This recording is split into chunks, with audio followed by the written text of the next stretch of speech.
आप सभी का स्वागत है टीचिंग फॉर यू चैनल में। इस वीडियो में हम देखेंगे छत्तीसगढ़ माध्यमिक शिक्षा मंडल रायपुर शैक्षणिक सत्र 2021-22 माह सितंबर का असाइनमेंट 2। यह सितंबर माह का असाइनमेंट का के दिए हुए प्रश्नों के उत्तर है। कक्षा 12वीं, विषय है भौतिक शास्त्र। यदि आप इस चैनल पे न्यू हैं तो जल्द से जल्द चैनल को सब्सक्राइब कर लीजिए, साथ ही बेल आइकन को प्रेस कर लीजिए, जिससे जो भी आपके विषय से संबंधित जो नया वीडियो अपलोड किया जाएगा उसको आपको नोटिफिकेशन के माध्यम से जल्द प्राप्त हो सके। इस चैनल पे आपके सभी विषयों के असाइनमेंट के आंसर अपलोड किए जाएंगे, इसलिए आपसे रिक्वेस्ट है जल्द से जल्द चैनल को सब्सक्राइब कर लीजिए और साथ ही वह वीडियो शुरू से अंत तक जरूर देखिए। आपको इस वीडियो में सभी प्रश्नों के उत्तर सही और सटीक प्राप्त होंगे। चलिए देखते हैं कि भौतिकी में कौन कौन सा प्रश्न पूछा गया है और उसके उत्तर क्या होंगे। देखिए प्रश्न पहला, अफवाह वेग क्या है? अफवाह वेग और धारा में संबंध प्राप्त कीजिए। सभी प्रश्न ये है जो इस बार सितंबर माह में आपसे पूछा गया है।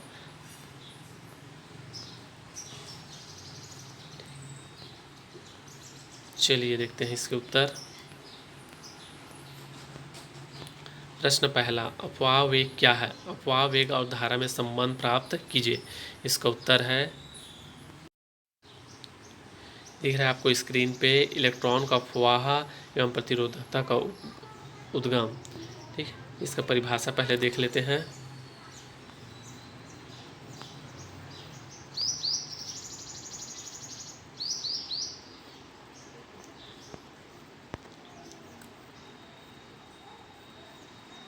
देखिए नीचे समीकरण दिख रहा है 3.17 वी डी बराबर, लास्ट में देखिए -E/स्मॉल टाउ। यह अंतिम परिणाम आश्चर्यजनक है। यह हमें बताता है कि इलेक्ट्रॉन यद्यपि त्वरित है, एक औसत वेग से गतिमान है जो समय पर निर्भर नहीं करता। यह परिघटना अफवाह की है और समीकरण 3.17 का वेग Vd एक अफवाह वेग कहलाता है। अफवाह वेग, ठीक है, अफवाह वेग के लिए समीकरण ये हो गया। अब इसमें आपको इसके संबंध स्थापित करने के लिए आपको यहाँ से लिखना पड़ेगा। यहाँ से चालू करिएगा।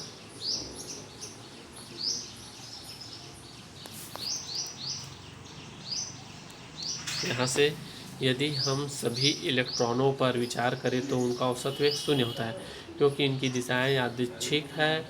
इस प्रकार यदि ith इलेक्ट्रॉन i 1 2 3 से 1 से लेकर n तक का वेग किसी दिए समय में vi हो तो, ठीक है, नीचे जो दिख रहा है यहाँ पे जो समीकरण दिख रहा है वो सभी को लिखिएगा।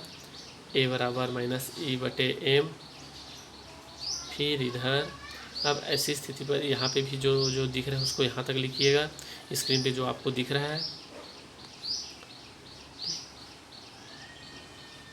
इसको भी लिखिएगा। लास्ट में यह जो व्यंजक लास्ट में आ रहा है Vd बराबर -E छोटा ई बड़ा E/m टाउ, यहाँ तक आपको यह व्यंजक लिखना है। ठीक, और लास्ट में Vd का जो परिभाषा है शुरुआत में जो बोला गया है, Vd के लिए इस सूत्र को लिखकर इसी को जो नीचे कथन में दिया गया है, यह परिघटना की अफवाह का समीकरण है और Vd को अफवाह वेग कहा जाता है। ऐसे लिख दीजिएगा, आपको इस प्रश्न का उत्तर बन जाएगा। चलिए देखते हैं प्रश्न नंबर दूसरा का उत्तर। प्रश्न नंबर 2 में पूछा गया है, प्रतिरोधकता को परिभाषित कीजिए। चित्र में एक ही धातु के दो चालकों की प्रतिरोधकता क्रमशः ρ1 एवं ρ2 है। इसके लिए ज्ञात कीजिए, पहला ρ1 व ρ2 में अनुपात, दूसरा r1 व r2 के अनुपात। ρ को प्रतिरोधकता बोलते हैं और r को प्रतिरोध बोलते हैं। नीचे उसका चित्र दिया हुआ है, लंबाई दिया हुआ है तार का, वहाँ से इसका प्रतिरोधकता और प्रतिरोध में अनुपात ज्ञात कीजिए। चलिए देखते हैं, पहले प्रतिरोधकता की परिभाषा है। दिख रहा है आपको सामने स्क्रीन पे, R बराबर है ρl/a। जहाँ रो एक अनुपातिक स्थिरांक है जो चालक के पदार्थ की प्रकृति पर निर्भर करता है, इसके विस्तार पर नहीं। रो को प्रतिरोधकता कहते हैं। आपसे पूछा गया है प्रतिरोधकता क्या है, तो सिर्फ आपको यहाँ से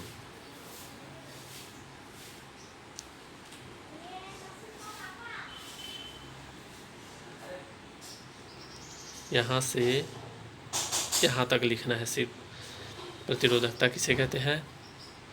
चलिए अब इसके जो और इस प्रश्न में और पूछा गया है ρ1/ρ2 का अनुपात और r1/r2 का अनुपात क्या होता है वह देखते हैं। प्रतिरोधकता के लिए आपको जहाँ पे मैं निशान लगाया हूँ वहाँ तक बस लिखना है।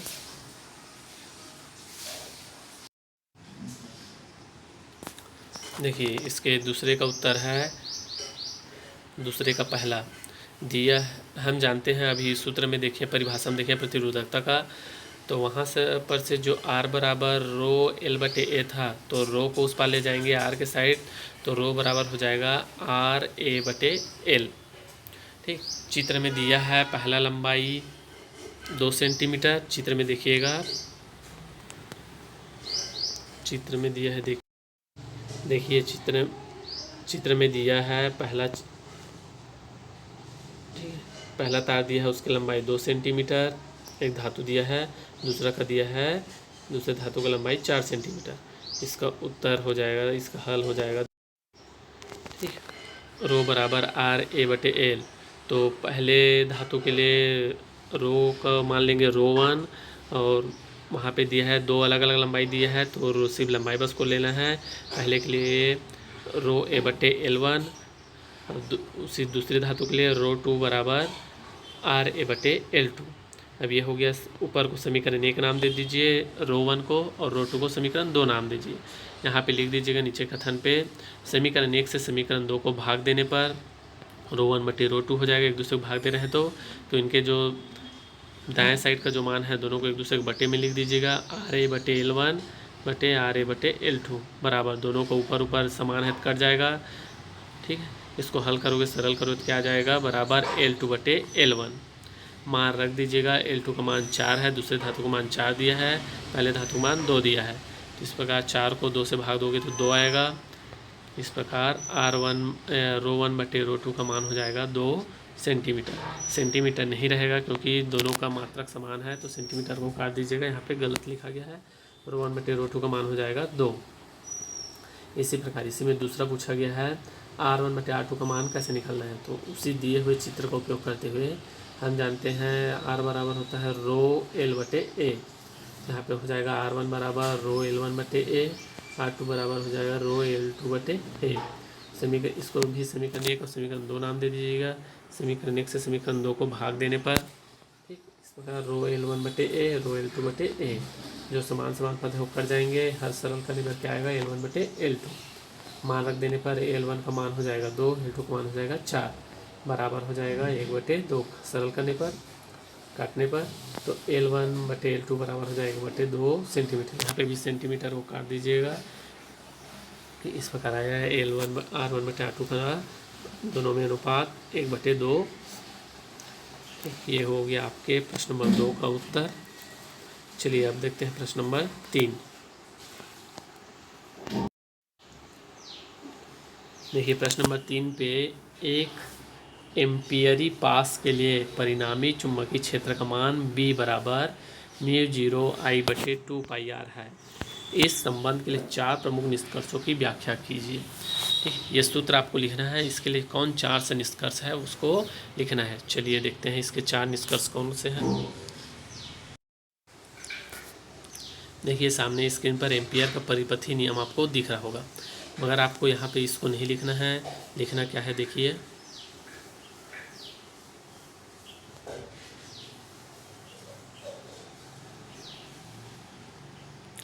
ठीक, यहाँ पे देखिए, यहाँ पे लिखा है, देखिए सामने स्क्रीन में 4.18 लिखा है, B बराबर μ0I/2πr। यह व्यंजक आपको प्रश्न में दिया गया है। इसके लिए जो 4 निष्कोण है वह लिखना है। अब क्या लिखना है, देखिए उपरोक्त परिणाम अनंत लंबाई तार के लिए है जो कई दृष्टिकोणों से रोचक है। तो ये जो पहला बिंदु दिख रहा है उसको आपको लिखना है। पहला, इसमें यह अंतर्निहित है कि r त्रिज्या के वृत्त के प्रत्येक बिंदु पर तार को अक्ष के अनुदेश रखते हुए क्षेत्र का परिमाण समान है। दूसरे शब्दों में चुंबकीय क्षेत्र में बेलनाकार सममिति है जो क्षेत्र सामान्यतः 3 निर्देशांकों पर निर्भर कर सकता है। केवल एक ही निर्देशांक r पर निर्भर है। जहाँ कहीं भी सममिति होती है समस्याओं के हल सरल हो जाते हैं। दूसरा बिंदु है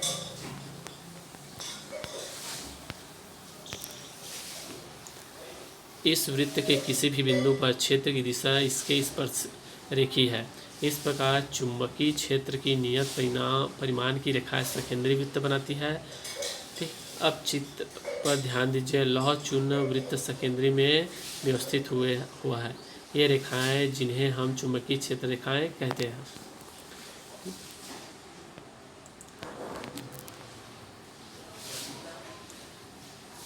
चुंबकीय रेखाएं कहते हैं बंद पास बनाती है।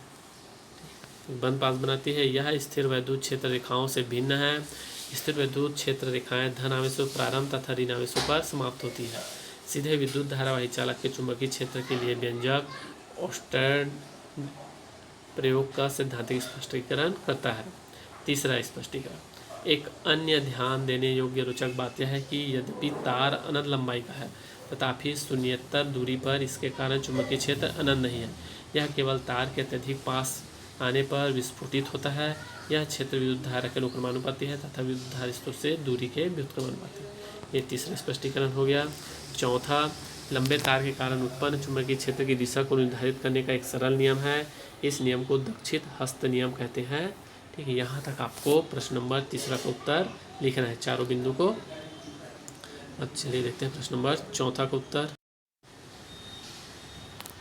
देखिए प्रश्न नंबर 4, सार्वत्रिक गुरुत्वाकर्षण नियतांक G, परावर्तनांक E तथा पारगम्यता म्यू की तुलना 4 बिंदुओं में कीजिए। ठीक है, इन तीनों पे आपको 4 बिंदु के आधार पे अंतर बताना है। चलिए देखते हैं इसका उत्तर। उत्तर 4, सार्वत्रिक गुरुत्वाकर्षण नियतांक G, परावर्तनांक E तथा पारगम्यता में अंतर। इस प्रकार आप टेबल बना लीजिएगा और अपने उत्तर को इस प्रकार लिखिएगा। देखिए एक कॉलम में सार्वत्रिक गुरुत्वाकर्षण नियतांक, दूसरे में परावर्तनांक, तीसरा में पारगम्यता लिखिएगा। पहला G गुरुत्वाकर्षण का सार्वत्रिक नियतांक है जिसमें F बराबर G_m1m2/r के घात। ठीक, ये हो गया G का मान। दूसरे परावर्तनांक में यह विद्युतशीलता होती है जहाँ F बराबर 1/4πε गुणित Q1 गुणित Q2/r के घात 2। यह चुंबकशीलता होती है F बराबर μ/4π गुणित Q1 Q2/r के घात 2। इसमें दूसरा अंतर है, इसे G से प्रदर्शित करते हैं, इसे म्यू से प्रदर्शित करते हैं। इसे दूसरे को परावर्तनांक को एप्सिलॉन से प्रदर्शित करते हैं, पारगम्यता को इसे म्यू से प्रदर्शित करते हैं। तीसरा, यह माध्यम पर निर्भर नहीं करता है, यह माध्यम पर निर्भर करता है, यह माध्यम पर निर्भर करता है। चौथा, इसका मात्रक न्यूटन मीटर के घात 2/किलोग्राम घात 2 होता है। इसका मात्रक हेनरी/मीटर होता है। इसका मात्रक फैराड/मीटर होता है। पांचवा एक और लिख दीजिएगा एक्स्ट्रा पॉइंट। इसका मान 6.67 × 10⁻⁻11 न्यूटन मीटर स्क्वायर/किलोग्राम स्क्वायर होता है। इसका मान 1.26 हेनरी/मीटर होता है। इसका मान 8.85 फैराड/मीटर होता है। ये हो गया चौथे का उत्तर। प्रश्न नंबर 5, विभव प्रवणता को परिभाषित कीजिए। इसी का ब है। दिए गए चित्र में धारा I का मान ज्ञात कीजिए। तड़ित किसे कहते हैं? इसका प्रति वज्रपात औसत शीर्षांतर लिखिए। चलिए इसका भी देखते हैं सटीक उत्तर।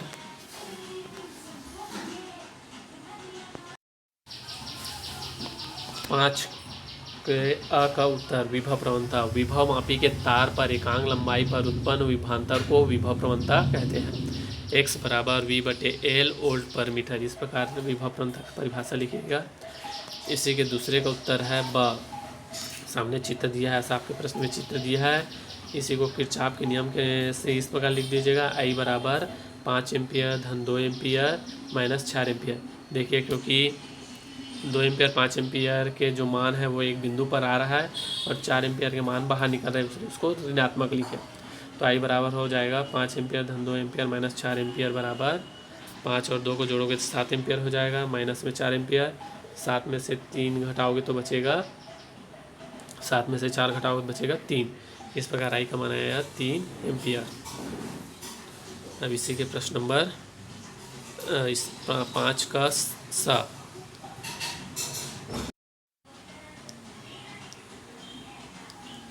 तड़ित क्या है करके आपसे पूछा है 5 का सा। तड़ित, इसका उत्तर है तड़ित या आकाशीय बिजली वायुमंडल में विद्युत आवेश एक वस्तु से दूसरे वस्तु में स्थानांतरण है और इससे उत्पन्न कड़कड़ाहट को तड़ित कहते हैं। ठीक, ये उसका उत्तर हो जाएगा। तड़ित किसे कहते हैं, इसी में पूछा है। इसका प्रति वज्रपात औसत शीर्ष सामर्थ्य कितना होता है, तो इसका औसत शीर्ष सामर्थ्य लिख दीजिएगा 300 मिलियन वोल्ट होता है। तड़ित का औसत सामर्थ्य 300 मिलियन वोल्ट होता है। ठीक है दोस्तों, इस वीडियो में हम सभी प्रश्नों के उत्तर देख चुके हैं। इसको अच्छे से लिख लीजिएगा, ये आपके सभी प्रश्नों के सही उत्तर है।